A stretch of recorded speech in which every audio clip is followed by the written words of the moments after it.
Olá a todos, olá Ana, Viva. Olá Álvaro, o meu nome é João Espalha, vamos iniciar aqui um ciclo de conversas, que acima de tudo são conversas, com todos os candidatos cabeças de lista ao Conselho de Palmela, candidatos pela CDU, a todos os órgãos autárquicos do nosso Conselho, com o nome Futuro de Confiança, sim, que é aquilo que nós queremos para este Conselho.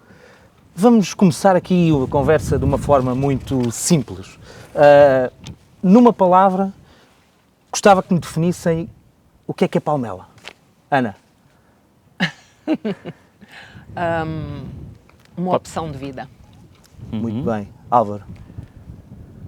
Território de felicidade. Muito bem, muito bem. Tenho comigo a Ana Teresa Vicente, candidata à presidência da Câmara Municipal de Palmela. Tenho o Álvaro Amaro, candidato à presidência da Mesa da Assembleia Municipal de Palmela, e vamos então aqui conversar um bocadinho sobre o nosso maravilhoso território. Vamos começar com uma notícia dos últimos dias, que é de facto a novidade que tivemos e a notícia sobre o Barómetro de Desenvolvimento Local, que foi recentemente publicado pelo ISCTE, e em 57 indicadores muito diferenciados, Palmela está entre os melhores nos territórios, nos municípios do país. Ana Teresa, para quem se candidata à presidência da Câmara de Palmela, esta classificação, esta distinção, esta notícia, é um descanso ou, por outro lado, é um desafio? Bem, naturalmente é uma notícia, uma informação que nos enche de satisfação, algum orgulho até, penso que se pode dizer, que ao mesmo tempo nos faz sentir uma enorme responsabilidade, mas que confirma algumas das coisas que temos vindo a dizer ao longo destes anos e que eu creio que as pessoas que vivem em Palmela, que trabalham em Palmela, que visitam Palmela, sentem. Realmente aqui sente-se uma qualidade de vida que, com certeza ainda com muitas coisas para melhorar, mas no essencial, o equilíbrio entre territórios urbanos, onde dá gosto de viver, ruralidade, produtos naturais, cultura, escolas, acessibilidade, centralidade, é de facto um território onde dá gosto de viver e, portanto, para nós é motivo de orgulho, reconhecimento, o facto de uma instituição académica, é um estudo, não é uma, enfim, não é uma sondagem, não é uma auscultação mais ou menos de opiniões, é um trabalho académico que diz que Palmela realmente reúne estes indicadores. Aliás, essa classificação que resulta da análise de múltiplos indicadores. Exatamente. É porque este conceito de desenvolvimento local significa, quando decomposto, significa a verificação de uma série de conceitos e de indicadores de qualidade. E, portanto, só temos que estar orgulhosos. Mas o desafio é imenso, João, é enorme, é enorme, é enorme. Continuamos a ter temos muito que fazer ainda. Pronto, então encaramos como um grande desafio. Sem dúvida. Torna a nossa candidatura, os nossos programas ainda mais desafiantes para superar aquilo que nós já alcançamos. Mas, Álvaro, já não parece aqui algo contraditório com tantas críticas que existem e algumas construtivas, de que de facto este nível de desenvolvimento tão bom e com o número de críticas que vamos tendo ao nosso território e àquilo que falta fazer, não há aqui um fator contraditório? Não... Em parte, sim, e talvez não, depende da forma como encaramos essas críticas e essas expectativas que nós também temos. Nós somos permanentemente insatisfeitos e é por isso que, por um lado, estamos satisfeitos com os resultados, ficamos ainda com algum orgulho, mas sobretudo com responsabilidade de fazer melhor. Eu queria só acentuar aqui a diversidade dos indicadores e eles são feitos a partir e são recolhidos a partir de dados objetivos, trabalhados pelo INE e são idênticos para os 308 municípios e ter ficado entre os 35 municípios que atingiram melhores classificações, e não nos vamos posicionar mais à frente do que outros, mas isso quem quiser que consulte o estudo, significa de facto que este percurso, e estamos prestes a cumprir 50 anos de poder local democrático, que foi feito um progresso notável daquilo que era um concelho marginalizado, até dito por alguns atrasado, sem infraestruturas, sem equipamentos, desprovido de quase tudo, e hoje é uma centralidade extremamente competitiva na área metropolitana de Lisboa e até no conjunto mais largo desta grande região do centro do país. Portanto, responsabilidade, que há, de facto, ainda muito por fazer, insuficiências em diversas áreas, sem dúvida. Desde logo, quando as pessoas às vezes referem que ainda falta pavimentar mais um acesso, que era bom haver sistemas de saneamento públicos mais naquele lugar ou mais no outro, eu quero aqui chamar a atenção para a dimensão extraordinária do nosso território, mas sobretudo para um outro fenómeno, porque até há uns que são mais extensos, não têm tantos núcleos e gente a viver de uma forma tão dispersa e em todo o lado. Exatamente. E não se pode dizer que não haja saneamento, porque se a edificação estiver licenciada, ela foi autorizada com um sistema autónomo. Mas nessa área, eu quero recordar que desde sempre, e em particular nos últimos anos, porque depois também tivemos momentos difíceis no país, nas empresas, nas famílias, etc., e houve loteamentos e espaços abandonados por promotores, etc., o município procurou recuperar desse atraso e por isso também está hoje ao nível das melhores percentagens de cobertura de serviços de água, saneamento e resíduos, tem as redes mais extensas de fornecimento para abastecer, se calhar tão poucas pessoas comparado com municípios e cidades que têm centenas de milhares de pessoas e que têm uma rede mais pequena. Portanto, o nosso esforço, o nosso investimento é sempre maior e com menos retorno e rentabilidade. Para nós o retorno é servir as pessoas. Depois,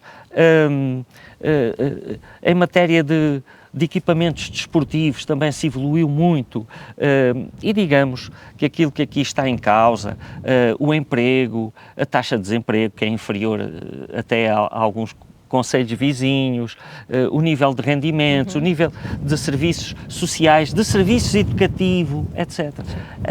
Está ao nível das melhores cidades do país. Claro. No entanto, fruto desta dinâmica populacional, do crescimento, fomos o terceiro concelho do país que mais cresceu demograficamente e continuamos na linha da frente, não sei mesmo, no final, isto foi em 21, em 23, nós estimávamos pelas projeções que fomos aquele que mais cresceu, não é? Hoje, quando dizíamos que tínhamos dos melhores parques escolares edificados durante os anos, parece que já está outra vez uma série de outras coisas deste género para fazer. Temos que voltar a investir. E temos que voltar a investir, seja na requalificação e no prolongamento da infraestruturação, mas sobretudo naquilo que cria coesão social e territorial. Igualdade de oportunidades para todas as pessoas. E é isso que este barómetro do desenvolvimento sustentável refere. Exatamente. É que nós não temos núcleo rural que não tenha serviços que também existem ou que só existem na generalidade do território nacional nos grandes centros urbanos. Muito bem. É que falar de um território já agora, território com a dimensão com mais de 460 km², com uma biblioteca, ou pelo menos um polo de biblioteca pública em cada freguesia, eu julgo que não é frequente no nosso país. Não é de todo. É preciso perceber que estas opções, no fundo, justificam-se também exatamente pelas características do território. Exatamente. Ou seja, nós temos a noção da distância que vai de Marateca, enfim, à sede do concelho, ou do Poceirão, ou do Fernando Pó, ou da Água-Alva, enfim, de outras pontas do nosso concelho, ou do bairro Alentejano, por exemplo, e, portanto, com isso, ou por essa razão, a Câmara Municipal sentiu sempre a necessidade de investir localmente em cada uma das freguesias nos tais equipamentos de proximidade que são fundamentais para a vida das pessoas. Eu gostava de, já agora, este tema, enfim, não sei, temos muitas coisas para passarmos já ao próximo tema, Conselho, mas há uma coisa que eu gostava de sublinhar e de acrescentar a isto que o Álvaro disse, que é Às vezes ouve-se, enfim, de forma relativamente vulgar e até pouco fundamentada, mas muitas vezes ouve-se, pois um conselho gerido pela CDU, se fosse outra força política, tinha outros investimentos. É curioso, porque este estudo vem dizer-nos exatamente isso. Exatamente. Ou seja, eu gostava de sublinhar aqui, enfim, e não tenho por hábito exercer ou abanar constantemente as bandeiras partidárias, políticas, ideológicas, etc. Mas, de facto, é preciso sublinhar que nós temos tido responsabilidade na gestão deste território desde sempre. E, portanto, em 48, 49 anos, não é, de gestão autárquica, eu julgo que está à vista que o investimento, as diversas atividades económicas, investimentos privados, investimentos do Estado Central, nunca foram afastados ou nunca, digamos que, fugiram de Palmela pela gestão autárquica. Antes, pelo contrário. Eu acho que podemos dizer que alguns dos grandes investimentos estão sediados em Palmela, exatamente porque a gestão autárquica, e não estou a falar de mim, do Álvaro, enfim, ao longo dos anos, a gestão autárquica e as lideranças locais souberam, de facto, gerir e responder a todos os desafios que são colocados sempre com um grande investimento procura Palmela. Portanto, era só para acrescentar que realmente este indicador... E isso vai nos levar ao próximo tema. E tudo isto que já foi aqui dito leva-nos efetivamente àquilo que é o próximo tema. Eu não disse, mas estamos aqui no nosso maravilhoso Castelo de Palmela, mas estamos em volta de algo e de um sítio que valorizamos, que é a natureza, a serra, e de facto, para a CDU, nestes mandatos, ao longo de muitos anos, desde o primeiro dia, o ambiente tem sido um tema central. Claro. Não é? Para só pode ser. Investimento, mas também para preservação. Só pode ser, é porque deste grande território que nós falamos, nunca podemos esquecer que, enfim, sensivelmente metade, não é? Sensivelmente metade são áreas protegidas. Ora, nós não estamos só a falar de território em termos de dimensão, nós não estamos a falar de defesa e preservação do ambiente, enfim, como uma palavra teórica. Nós estamos a falar de um território onde esses conceitos têm que ser exercitados todos os dias. Primeiro, porque estamos obrigados a um sem número de regras e de normas que existem relativamente à preservação do ambiente. Nós não podemos construir ou não podemos intervir de qualquer modo em áreas como a reserva ecológica, a reserva agrícola, os diversos corredores de proteção de zonas sensíveis que existem ao longo de todo o território e, portanto, isso obriga-nos a respeitar e a fazer respeitar a natureza tal como ela está. Podemos falar da Serra da Arrábida, não é? Da importância, enfim, o Álvaro tem muito para dizer e tem autoridade para falar do projeto que temos relativamente à Serra da Arrábida, em conjunto com os dois municípios. E que teremos resposta neste mês de setembro. E que temos, esperemos que sim, resposta, e eu também espero ter o prazer de vir a gerir esse projeto, mas que é exemplo dessa responsabilidade da região e aqui de Palmela, do Conselho, dos seus autarcas, dessa responsabilidade em relação à natureza e aos seus valores. Ora, claro que isto às vezes obriga-nos a não poder aceitar tudo, isto é, de vez em quando temos que ser desagradáveis e temos que dizer que não, olha, aí não pode construir, ali não pode fazer, ou não pode fazer desta maneira. No caso do Centro Histórico de Palmela, mudando um bocadinho do ambiente, mas falando de áreas protegidas e porque estamos no Castelo de Palmela, não se pode usar qualquer material. Exatamente. Não se pode, enfim, remodelar ou renovar a casa de qualquer maneira. Portanto, há regras. É difícil, às vezes, intervir no Concelho de Palmela. E isto devolve-nos o tema da sua centralidade na área metropolitana de Lisboa. Eu não costumo dizer que nós temos mais trabalho que os outros, mas os desafios que temos são muito grandes. É muito mais desafiante. Gerir um território eminentemente urbano é uma coisa, gerir um território, sobretudo rural e pouco povoado, é outra, e gerir um território que mistura isto tudo e que ainda por cima tem grandes investimentos do ponto de vista das atividades económicas, gera emprego, quer continuar a atrair novos investimentos, quer qualificar as áreas do território onde temos as nossas empresas instaladas. Ainda hoje de manhã, o que fiz foi exatamente isso, foi visitar empresas e visitar zonas onde temos instaladas diversas atividades económicas e onde nós queremos continuar a intervir para melhorar as suas condições. Exatamente. E, portanto, é isto, não temos dúvida de que é preciso continuar a melhorar, é preciso fazer sempre melhor. E quem achar que deixa de ser preciso fazer melhor, penso que não tem ambição, não tem objetivos e não tem visão. Exatamente. Mas continuando aqui nesta questão do ambiente, que é muito central para a nossa atuação e tem sido, e como já o referiram, na nossa atuação neste território, trago aqui uma obra muito importante que é importante falarmos dela, que a Ana Teresa já disse que irá continuar a investir e a desenvolver e que é uma obra para continuar e que foi efetivamente uma grande batalha do Álvaro enquanto Presidente de Junta, Álvaro, obviamente, mas pela CDU, mas encabeçado muitas vezes, e temos que o dizer pelo Álvaro, enquanto Presidente de Junta e agora enquanto Presidente de Câmara, que é a Ribeira da Salgueirinha. Muito bem. Não é? Claro, e esse é um bom exemplo, como com ordenamento, com planeamento, temos que dar primazia às questões dos valores da sustentabilidade ambiental, ao respeito pelos espaços naturais, e como isso pode ser uma riqueza e potenciador depois até de outro tipo de fixação no território, para quem permite, e de outros usos compatíveis. E o que gostaria aqui de frisar, e voltando aqui um bocadinho atrás sobre o conceito desafiante, aquele assunto dos resíduos que parece estar mal em todo o lado, porque nós passamos por todos os concelhos e há abandono de resíduos em todo o lado.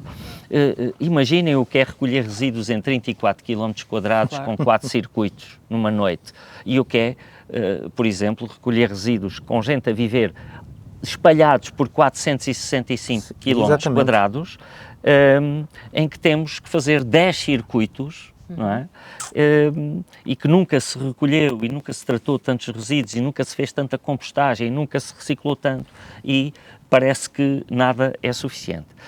Só por causa da dimensão do desafio, mas nas questões ambientais, com aquilo que muitos consideram que é uma mistificação, as alterações climáticas, a pluviosidade que, sendo menos frequente, quando acontece é cada vez mais intensa, a prevenção dos fogos rurais, que leva a que não se possa licenciar habitações em determinados espaços que são agroflorestais, que são rurais e que estão em zonas críticas de incêndio. É preciso coragem política, mas isso dá frutos de um correto ordenamento. E a questão da Ribeira da Salgueirinha, que quando estiver concluída a segunda fase, que é uma responsabilidade que eu espero deixar, que a CDU quer continuar e fazê-la até à Quinta do Anjo, é que fará o pleno para transformar algo que antes era às traseiras do quintal, que alagava terrenos, que prejudicava os bens e pessoas e animais, etc., sendo regularizada,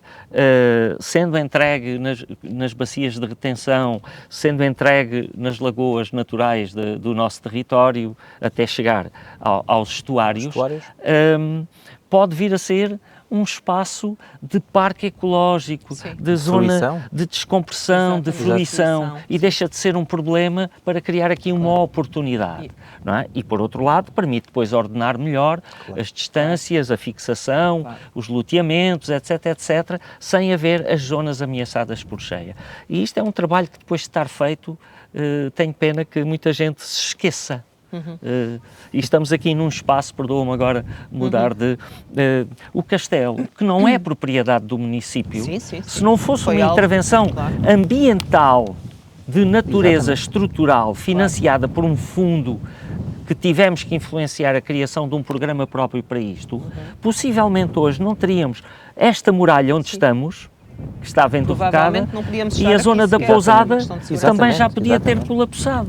E, portanto, fizemos aqui uma obra que hoje já ninguém se apercebe o que é que aqui foi feito. É verdade. Que foi a obra da Europa do Plano Operacional de Sustentabilidade, de Eficiência e Uso dos Recursos Naturais. E vinha no Minuto POCUR e que nos permite ter aqui no Morro de Palmela este farol da região, que é o Castelo de Palmela, por mais 1000 anos, espero eu. Isso.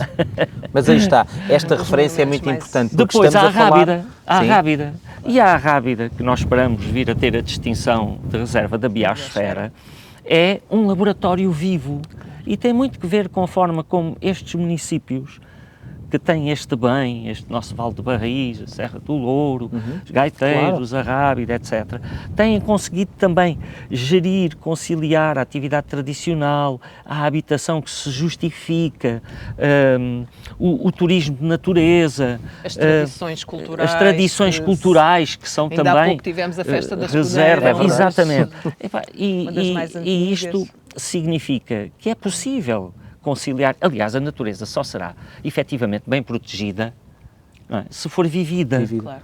Porque se estiver abandonada e se ninguém lá puder entrar, alguma catástrofe vai acontecer. E assim, corresponsabilizando todos os atores, não é? Os agentes económicos, os que lá trabalham, os que fazem os produtos autóctones aqui da região, não é? Os nossos doces, os nossos queijos, os nossos vinhos, quem vive, quem explora turisticamente, sustentavelmente o território. Eu penso que este selo e tudo aquilo que ele encerra na forma como depois se faz a gestão deste território é um modelo ideal para replicar noutras zonas que, não sendo naturais, têm que conviver bem com aquilo que tem que ser preservado. Sim, eu ia referir precisamente isso.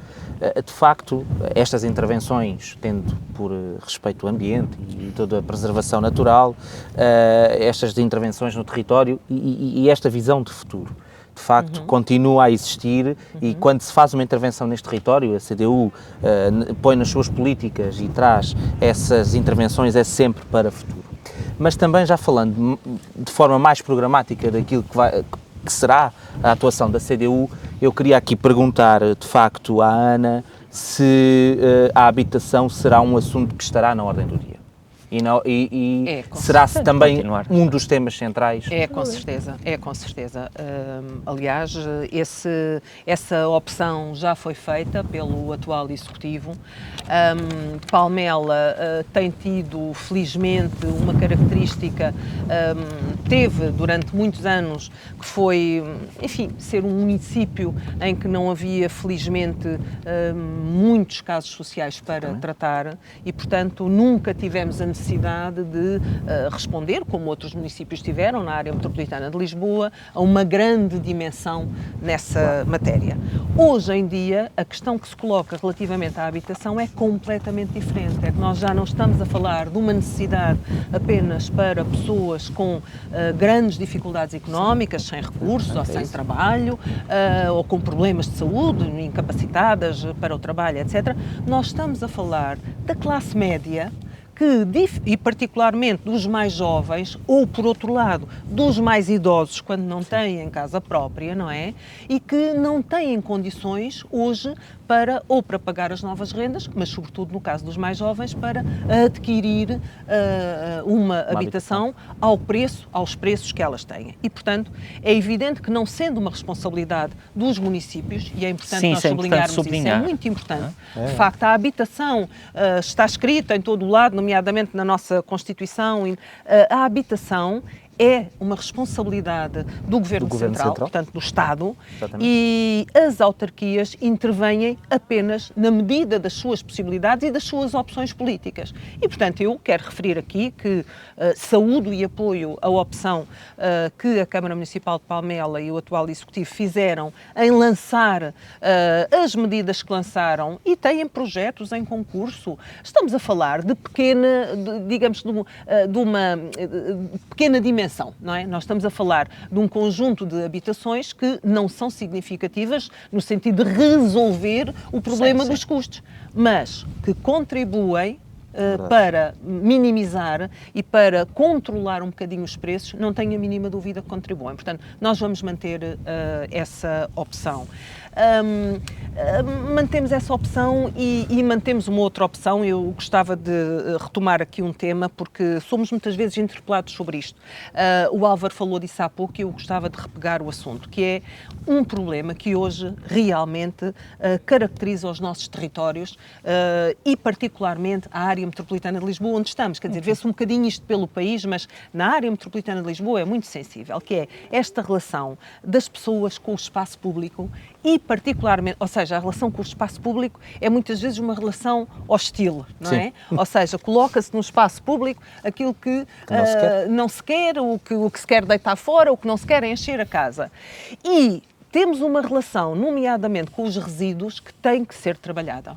Tem que ser trabalhada. O Álvaro já disse uma coisa que é bem verdade, até quando consultamos os números do trabalho no município de Palmela. É que recolhe-se cada vez mais e o lixo, deixem-me falar assim, o lixo continua a ser cada vez mais no espaço público, ao lado dos contentores, nos jardins.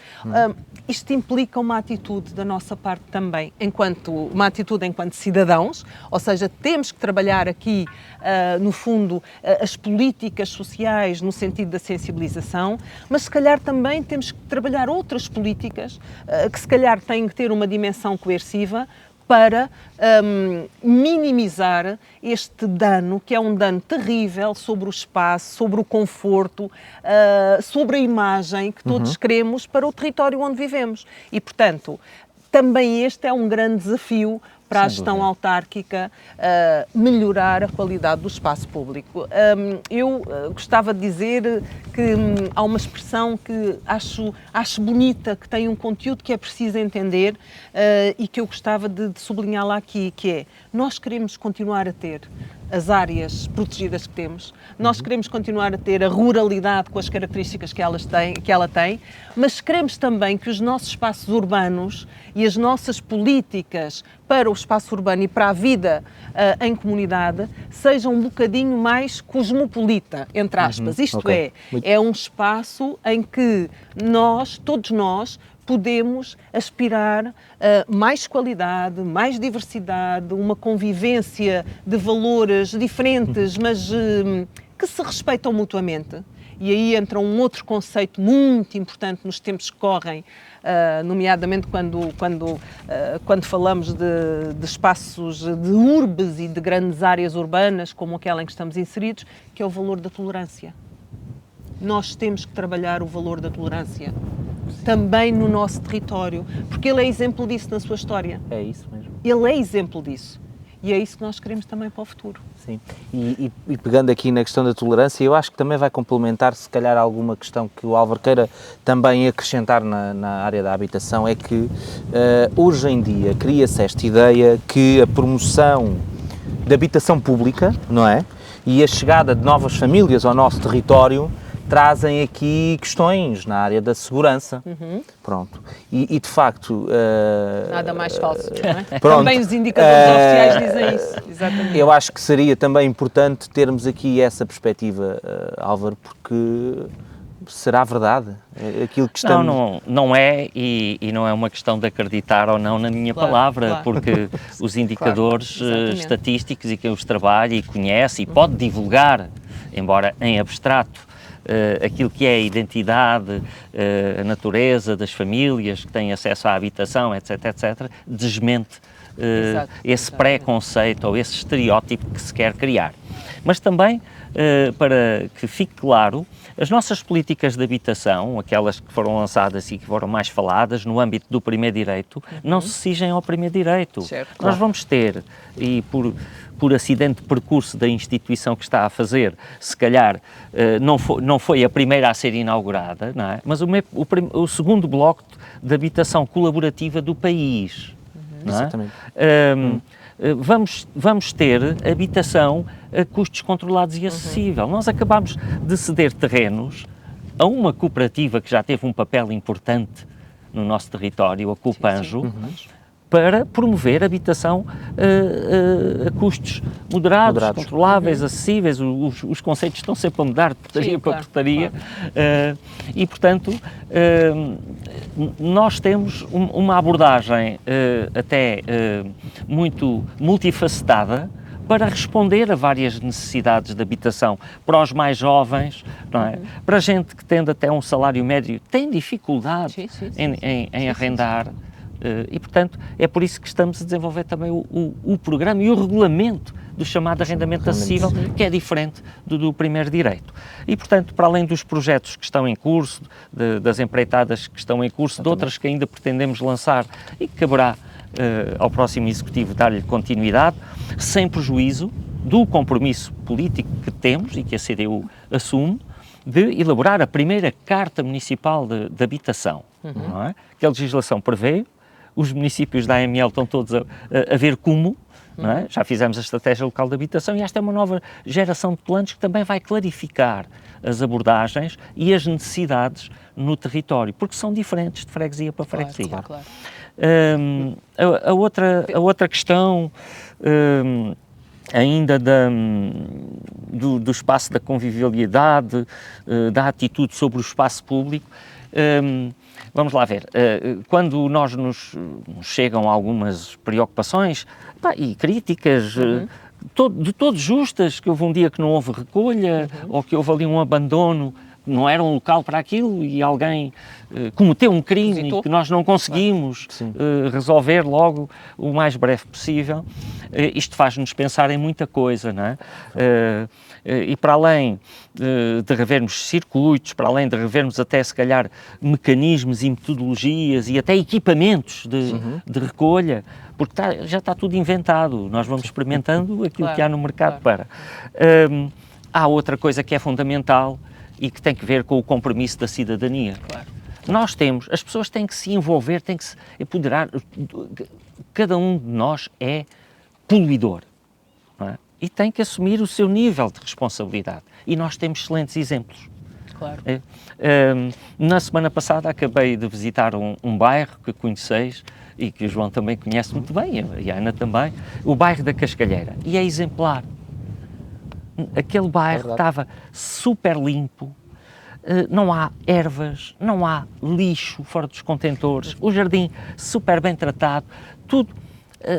E aquilo, enfim, no contexto atual de grandes pressões e de grandes dificuldades aqui e acolá, porquê é que isto funciona? Os agentes do bairro. Ora bem, os agentes do bairro... São eles os próprios agentes do bairro. As associações de moradores, os grupos de cidadãos que, inclusivamente, quer a Câmara, quer a Junta, delegaram em protocolos tarefas e funções na cidadania.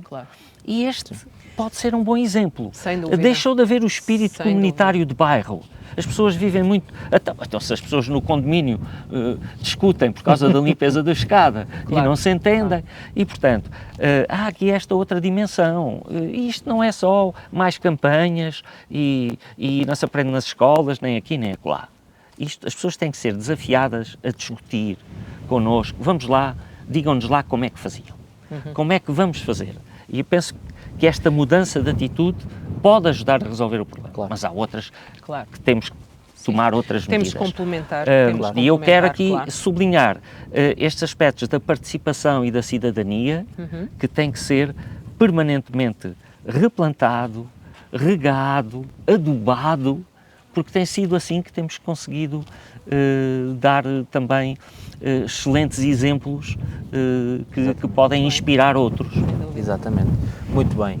Eu acho que há uma coisa de que nós ainda não falámos e que eu gostava de acrescentar. E tem que ver um bocadinho com o espírito, isto que eu estava a dizer, tem que ver um bocadinho com o espírito do nosso associativismo. Sim, exatamente. Porque também queria aqui fazer este sublinhado. E a Ana sabe disto, porque isto é histórico no nosso território. Grande parte dos excelentes resultados que temos em diversos indicadores deve-se. Isto não é exclusivamente da gestão do governo municipal. Resulta da participação. Pelo modelo, para a rede de parcerias que está no nosso ADN. E, de facto, quer agentes económicos, associativos, quer IPSS, têm sido os grandes obreiros Claro. deste percurso de progresso nestes indicadores. Sem dúvida. Ou seja, este Conselho com mais de uma centena de associações, não é, de todo o tipo, obviamente tem um terreno que é absolutamente incomparável, fértil para o desenvolvimento de experiências, Sem de dúvida. parcerias, de projetos. No fundo, tem capacidade crítica, não é? Nós encontramos essa capacidade na interação que estabelecemos com as associações e com todos os nossos parceiros locais. E é a marca Faz da a CDU, diferença. mesmo Sim, quando temos julgo que diferenças de opinião, Claro, quando claro, sim, e sim, temos sim, às sim. vezes, e É. as pessoas nem sempre concordam com as nossas opções, mas a capacidade de trabalhar com as pessoas Dialogar. no território é absolutamente fundamental. Eu só gostava de acrescentar uma coisinha que me parece muito importante, que é, e nós, quando dizemos que temos uma preocupação com as pessoas, temos preocupação com as pessoas do território, os nossos cidadãos, os munícipes, os que aqui trabalham, naturalmente, mas também temos preocupação com os nossos trabalhadores.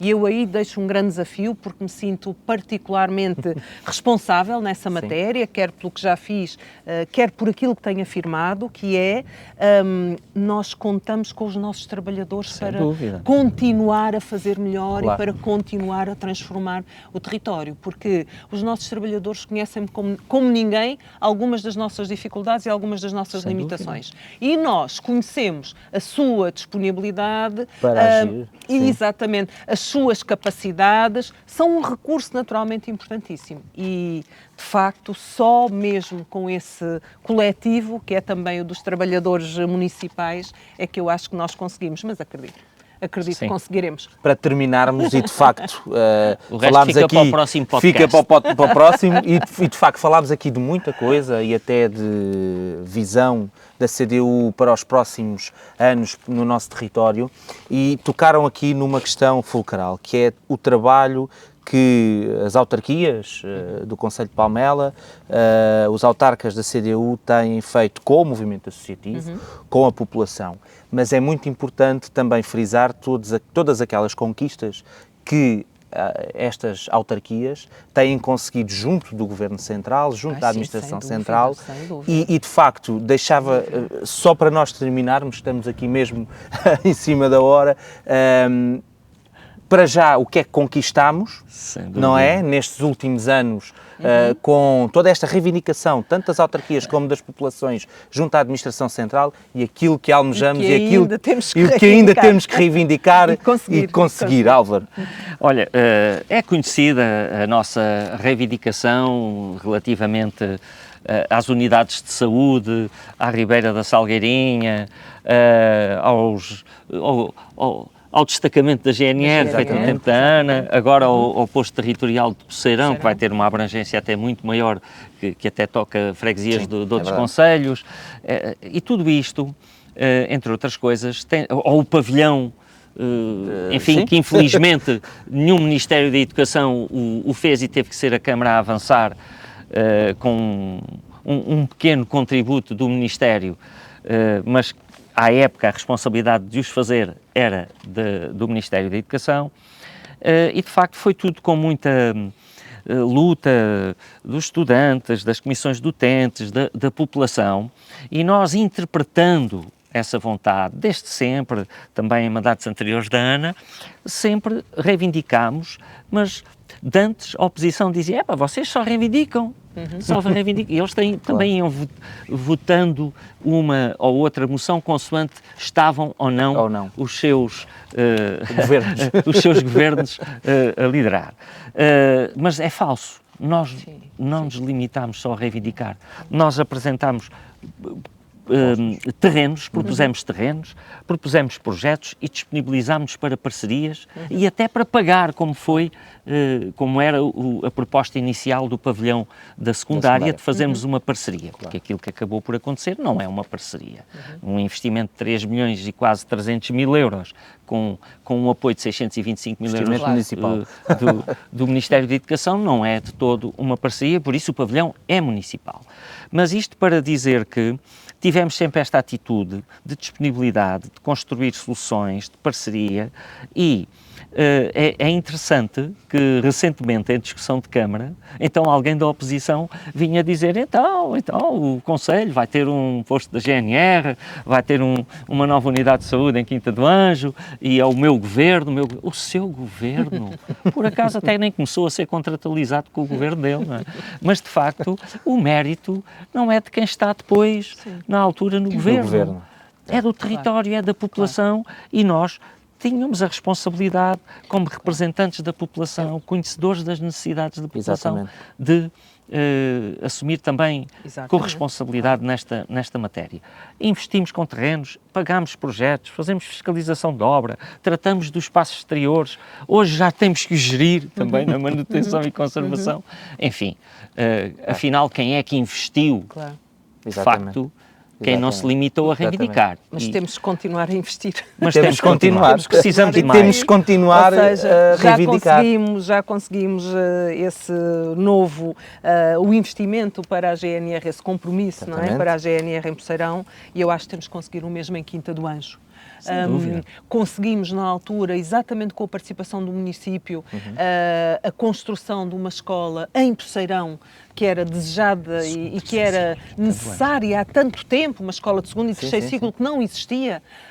Quando eu lembro-me, quando cheguei a este concelho, ainda se falava de telescola, na altura, no Poceirão, não é? Sim. E, portanto, hoje, o que é que queremos e o que é que almejamos? Uma escola, de facto, a dimensão do secundário, por um lado, e por outro lado... O segundo e terceiro ciclo na Quinta do Anjo. E o segundo e terceiro ciclo em Quinta do Anjo. Secundário em Poceirão e segundo e terceiro ciclo em Quinta do Anjo.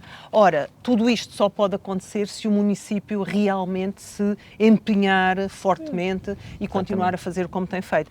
Mas temos outras coisas no âmbito da mobilidade. Muito eu sei importantes. Que não podemos falar de tudo, mas estas as temos variantes às nossas estradas nacionais, que são responsabilidade da Administração Central, são absolutamente indispensáveis para a qualidade de vida. Porquê? Porque a boa mobilidade também depende disso, da maneira como circulamos nas nossas estradas. Não basta ter as autoestradas a sair aqui às portas do concelho. E, portanto, já vai numa hora. Estamos disponíveis, estamos empenhados e eu acho que temos experiência que nos ajuda a continuar estes investimentos.